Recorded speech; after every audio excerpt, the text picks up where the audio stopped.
सोरिष शाग रांधिले केही केही शेषरे पिता लगुची बा कषा लगुची बोली कही थांती किंतु आस आज एक नुआ शैली रे आमे सोरिष शाग को रांधिबा जहा द्वारा एटा पिता बा कषा लागिबो नाही। तो एथिपाई मु 5-6 बिडा सोरिष शाग नै जाईची।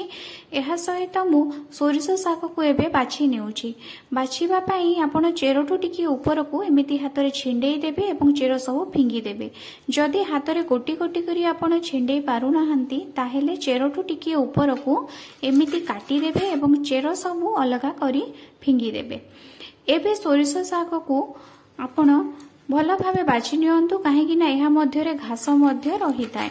बाछि सारिबा परे सोरिष शाग को नहीं पानी रे 2-3 थर आपण धोई दियंतु जहा द्वारा एथिरे थिबा मैला अंशतक एवं बाली मध्य बाहरी जिवो। एबे सोरिष शाग को नहीं आमे छोट छोट खंड बा चुना चुना करी काटी देबा।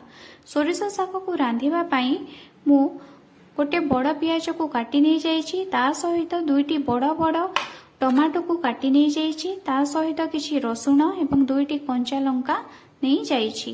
एबे आमे कड़ाई रे 3 चामच तेल देई देबा एवं सेथिरे 2टी लंका को पकेई देबा। ता सहित हमर कटा रसुण एवं कटा पियाज को पकेई भाजिबा।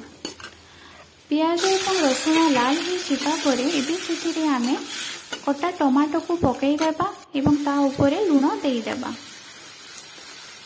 टमाटो जेते बेले सिझी जीव सेते बेले आमे यहाँ ऊपरे कटा सोरिष शाग को पकेई देबा एवं यहाँ को भल भाव रे घांटीबा।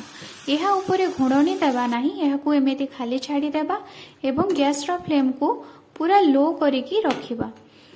देखिबे धीरे धीरे शागरु पानी अंश तक बाहरी जीव। पानी अंश तक बाहरी सारिबा परे शागटा सिझी आसीबो। जेते बेले पानी अंश तक सुखी जीव सेते बेले जानिबे शागटा सिझी आसिलानी।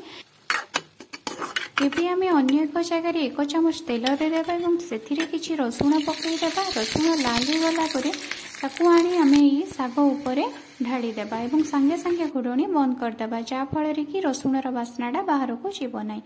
एबे आमे गोटे गिना को ई शाग